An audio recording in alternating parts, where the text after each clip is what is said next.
temos momento Silvia Popovic, casos de família aqui no Matinal. Ó, eu não sei você, Bia, a gente tinha que ter feito um bolão, mas para mim foi mais rápido do que eu imaginava. Bolsonaro completou ontem 10 dias preso na Superintendência da Polícia Federal em Brasília. E antes disso, já teve briga na família Bolsonaro e, especialmente, Michele parece já estar querendo desenhar um caminho próprio aí na política, botando... Não vou falar botando as mangas de fora, porque Michele nunca teve as mangas para dentro, assim, ela sempre foi atuante. Mesmo discreta antes dela subir ao palco da política, ela sempre foi atuante. Mas, eu vou te dizer, me surpreendeu tão rápido assim uma briga na família. Ó, vou botar aí a reportagem da Luciana Lima, do Platô BR. Bronca de Michele em aliado mostra divisão na família de Jair Bolsonaro. Bia, vamos explicar para a nossa turma aqui esse momento Silvia Popovic? O que está acontecendo lá dentro da família Bolsonaro? Ó, Guilherme, em outubro, a gente comentou aqui no Matinal, e o Lucas vai até colocar umas imagens aí pra gente, que o Ciro Gomes, que foi candidato à presidência em 2022, na época desferiu muitas críticas aí ao Bolsonaro, Ciro Gomes se filiou ao PSDB. A gente falou disso no Matinal. Essas imagens são um evento que teve a presença do André Fernandes. O André Fernandes é o presidente estadual do PL, Partido do Bolsonaro, no Ceará. E o PL firmou aí uma aliança, desenhou uma aliança com o Ciro para as eleições do ano que vem. Mas a Michele não gostou nada disso.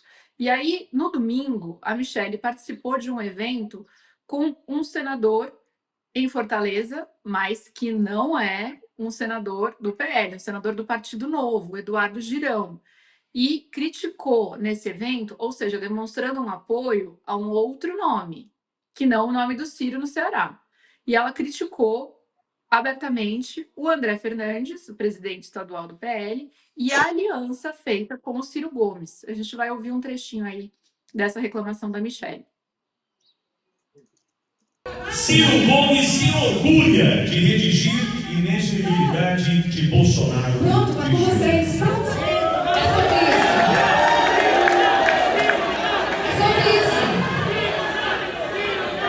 É sobre essa aliança que vocês se precipitaram em fazer. O meu marido...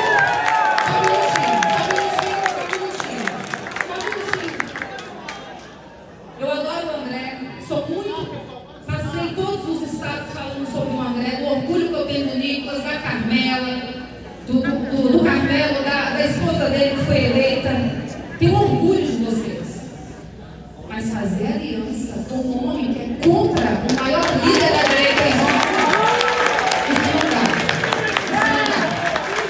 E o Zema assistindo a tudo ali na plateia, né? Exatamente. E aí teve a resposta do André Fernandes, né, que também se incomodou com essa fala da Michele e disse que a aliança com o Ciro tinha sido aprovada pelo próprio Bolsonaro. A gente vai ouvir o André Fernandes também. De sempre foi: presidente, fica tranquilo, que se essa aliança der ruim, pode colocar a culpa em mim, não tem problema. Presidente, se alguém for criticar, vão me criticar, não tem problema. Parte da direita não vai compreender, não tem problema. Então, eu tinha sim um acordo com o presidente Bolsonaro, de que em momento algum eu falaria sobre nossas reuniões internas, mas já que, infelizmente, a própria esposa do ex-presidente Bolsonaro vem e tenta chegar aqui e dizer que a gente fez uma movimentação errada, o próprio presidente Bolsonaro, no dia 29 de maio, os parlamentares pediu para a gente ligar para Ciro Gomes no Viva Voz. Ficou acertado que nós apoiaríamos Ciro Gomes, presidente Bolsonaro. Logo em seguida, o presidente Valdemar também. Só que o acordo é muito ruim para Jair Bolsonaro se aproximar de Ciro Gomes. Coloca o André, que qualquer pancada do André aguenta. Revelando aí um bastidor de como as coisas se fazem, né? Por trás das câmeras, né, Guilherme? Ou seja, né, qualquer coisa o Bolsonaro poderia até criticar a aliança com o Ciro publicamente, mas por trás deu o respaldo e falou, bota no André. Mas aí a coisa escalou porque entraram os filhos na jogada, né? Os filhos mais velhos aí do Bolsonaro. Primeiro foi o Flávio, o senador Flávio Bolsonaro. Ele deu uma entrevista para a coluna do Igor Gadelha e chamou a postura da Michelle de autoritária e constrangedora. Aí depois, Carlos e Eduardo também usaram as redes sociais para endossar a fala do Flávio, com críticas aí a essa postura da Michelle. Bom, quem não tem nada a ver aparentemente com esse racha é o Girão. O que ele fez? Ele só agradeceu a Michelle, né? Porque hoje essa semana tá todo mundo falando do Eduardo Paz e bem, Girão, minha acho que irmã, ele meu ganhou uma irmão, mídia 24. espontânea. Entrou o Ganhou uma Girão mídia aí, ó. Você falou o Girão veio das trevas Exato. e entrou no programa. Ganhou uma mídia espontânea aí absurda, né? Nos últimos dias. Mas vamos botar então o Girão. Coloca aí pra gente, Lucas. E bem, minha irmã, meu irmão, 24 horas depois de um evento emblemático, um evento muito, eu considero até espiritual, o que aconteceu ontem em Fortaleza, e eu estou passando aqui para agradecer, né, agradecer especialmente à primeira-dama, Michelle Bolsonaro, né, pela sua verdade, né, e em colocar, em defender como uma leoa os seus princípios e valores, as causas que a gente sempre defendeu à direita, os conservadores, em defesa da vida, da família, da ética e da liberdade. Então, Até arrepiei. ou seja, Michelle e Zema lançando o Girão, né, a candidato ao governo do estado, contra, né, basicamente, uma decisão do Bolsonaro, diz o André Fernandes e dizem os filhos. Quero te ouvir, Guilherme. O que você achou dessa... Você falou assim, mas eu vou fazer uma provocação inicial, porque você falou, me surpreendeu, veio mais rápido do que eu esperava essa briga. A briga, eu acho que ela tá aí, né? Esse desentendimento entre Michelle e filhos está aí como pano de fundo da relação dessa família faz tempo, né? Agora, o que surpreende é talvez a Michelle aparecer tão fortemente como uma articuladora política tão rápido, né? Porque ela realmente estava mais num trabalho de bastidor, né? Então, o que me surpreende é ela discordar politicamente em público dos filhos tão rápido. Esse que é o ponto. 10 dias do marido preso, ela publicamente ela vai contra, não é só contra os filhos, ela vai contra o que o marido tinha decidido. Porque criticar a aliança com o Ciro Gomes, como o próprio André Fernandes falou lá no Ceará, é criticar uma decisão do Jair Bolsonaro. E o Jair Bolsonaro tem 10 dias preso. Bia, eu agora de manhã, antes do nosso programa, eu recebi um telefonema de uma pessoa muito próxima dos 3 irmãos. E era para me falar a seguinte frase: não há mais a menor chance, mesmo que aconteça um apocalipse, de Michelle ser candidata a presidente ou a vice. A hipótese de presidente era muito remota. A de vice-presidente era ainda uma possibilidade. Não é que fosse a mais forte, a chance mais forte da Michelle é de ser candidata ao Senado, mas a possibilidade de ser vice, por exemplo, do Tarcísio, estava na mesa. Acabou. Ontem, os irmãos consideraram o que ela fez um gesto de traição ao pai. E é assim que eles vão colocar para o Jair Bolsonaro a leitura deles. Se o Jair Bolsonaro vai ter essa leitura, são outros 500. Ele certamente vai ouvir a mulher, vai ouvir a Michelle, vai ouvir os filhos. Ao longo dos anos de governo, que foi quando essa relação teve mais tensa, o Bolsonaro ele tentava mediar, né? A situação era braba mesmo, era do Carlos Bolsonaro com a Michelle, ele tentava mediar, mas o fato é que à noite quem ficava em casa era a Michelle. O Carlos era vetado de ir ao Palácio do Alvorada. Então, as brigas que o Carlos e o pai tiveram ao longo do governo, os afastamentos, muitas vezes era porque o Bolsonaro, no fim do dia, decidia pela Michelle. Vai ser assim, agora ele preso, e vai ser assim com ela publicamente questionando uma orientação dele, Jair Bolsonaro, porque pelo que o André Fernandes falou, foi isso, né? A gente agora vai viver uma época do bolsonarismo muito curiosa, que vão ser as versões do que o Bolsonaro está dizendo, de como o Bolsonaro está falando. Porque, veja bem, a Michelle pode entrar na cadeia, falar A com o Bolsonaro, sair dali, chamar os jornalistas que porventura estiverem na porta e falar, ele falou B. Quem vai dizer que não? E o Carlos, o Flávio, o Eduardo não, né? O Eduardo não vai poder visitar o pai. Mas o Carlos e o Flávio vão sair da cadeia, vão dizer que o pai falou A, vão chegar, o pai vai falar A, pode chegar para o jornalista e falar, o pai falou B. Quem vai saber? O Bolsonaro, acertadamente, está incomunicável, porque está preso.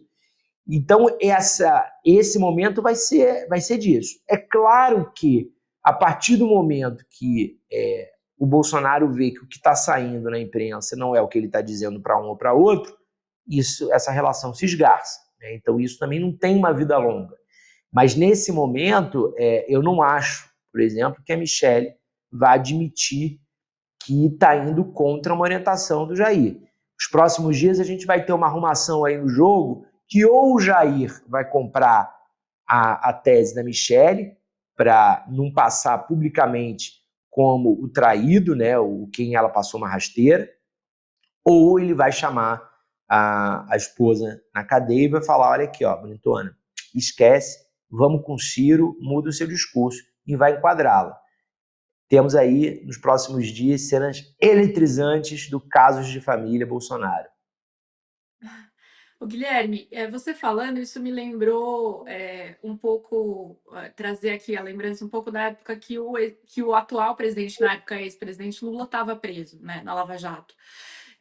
Quando o Cláudio Couto veio aqui, logo após a prisão do Bolsonaro, Cláudio Couto, cientista político, professor da FGV, eu perguntei para ele qual era a diferença entre uma prisão do Bolsonaro e uma prisão do Lula, não do ponto de vista jurídico, do que os levou a ser preso, mas do ponto de vista político daqui para frente, né?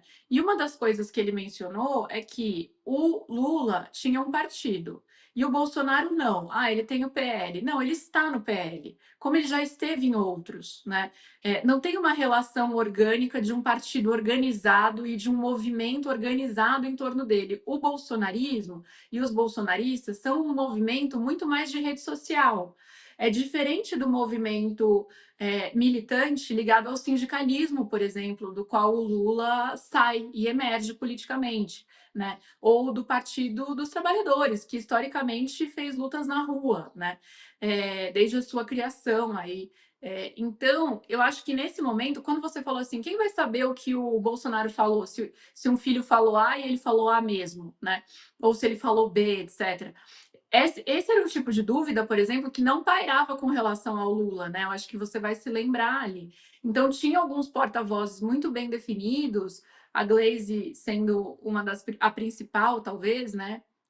Porta-voz ali, liderança, mas não tinha dúvida de que aquela era a mensagem que o Lula queria fazer chegar, né? E aí o Cláudio Couto, ele trouxe até mais um ponto que eu acho interessante a gente relembrar aqui também, que ele fala, do ponto de vista pessoal, para o Lula, essa maneira em que ele se constrói politicamente é muito melhor, porque ele atravessa esse período da prisão e sai ainda como a principal liderança e a única liderança dessa magnitude até hoje na esquerda, né? Do ponto de vista. E o Bolsonaro não. O Bolsonaro ele se enfraquece muito rapidamente quando ele vai para a prisão. Então, emergem várias possibilidades de candidato a levar adiante o bolsonarismo. Mas do ponto de vista de movimento, aí é até uma fragilidade, é um paradoxo, porque é até uma fragilidade para a esquerda é isso, que é o fato de ser concentrado na figura do Lula. Enquanto no Bolsonaro a gente já tem um espectro aí de possibilidades. Eu acho que quando eu te ouvi falando agora de quem vai, né? Como que a gente vai saber se esse porta-voz está trazendo uma mensagem de fato? Eu me lembrei muito dessa fala do Cláudio Couto, que eu achei bastante pertinente e interessante, e de como, na verdade, o que a gente está vendo é, pós-prisão do Bolsonaro, a figura do Bolsonaro em si enfraquecida muito rapidamente, né, Guilherme? E esse poder dele de transferir os votos conforme essas brigas acontecem, ele vai diminuindo também pouco a pouco, porque assim, vamos supor que aí a família decida apoiar Tarcísio. Bolsonaro fala, não, a gente vai para uma opção pragmática, vamos apoiar o Tarcísio, vamos escolher um vice nosso, que seria a Michelle, mas aí, enfim, pode ser um outro nome agora, trazendo essa apuração. Vamos escolher um vice nosso para a chapa e vamos apoiar o Tarcísio. Depois de meses de Eduardo criticando abertamente o Tarcísio, essa transferência de votos ela vai acontecer? Não necessariamente, né? Porque aí você fica num cenário que é um pouco o que você viu na eleição de São Paulo em 24. Em tese, Bolsonaro apoiando o Nunes, na prática, todo mundo sabe que ele preferiria o Marçal, entendeu? Que o Marçal é muito mais alinhado ao bolsonarismo do que o Nunes. Então, eu acho que quanto mais o tempo passa e essas guerras ficam mais claras, a gente vai vendo um enfraquecimento do poder do Bolsonaro de se colocar politicamente nessa disputa para 2026. Exatamente. Ó, a gente tem, para terminar essa história, a gente tem o outro lado da Michelle, né, Bia? Tem, exatamente. A Michelle, durante a madrugada, publicou uma nota aí nas suas redes sociais. Basicamente, ela diz: eu respeito a opinião dos meus enteados, mas penso diferente e tenho o direito de expressar meus pensamentos com liberdade e com sinceridade. Colocou um pouco de panos quentes, pero não útil, né? Entendi. Tinha um papo que a mulher tinha que ser submissa ao homem, que Michelle tá dando opinião dela. Não tinha esse papo que a mulher tinha que ser submissa ao homem? Não tinha essa história? Não entendi agora. Ela tem opinião, é feminista, a Michelle é feminista, então eu tô perdido aqui. Sinceramente, tô pedindo perdido. direito de ter voz, né? Enfim. Olha que absurdo, a mulher feminista, ela tem direito a ter voz? Eu tô chocado. Eu vou sugerir esse tema para Cláudia Campolina, para ela complexificar no Pitacos do Mundo Invertido dela.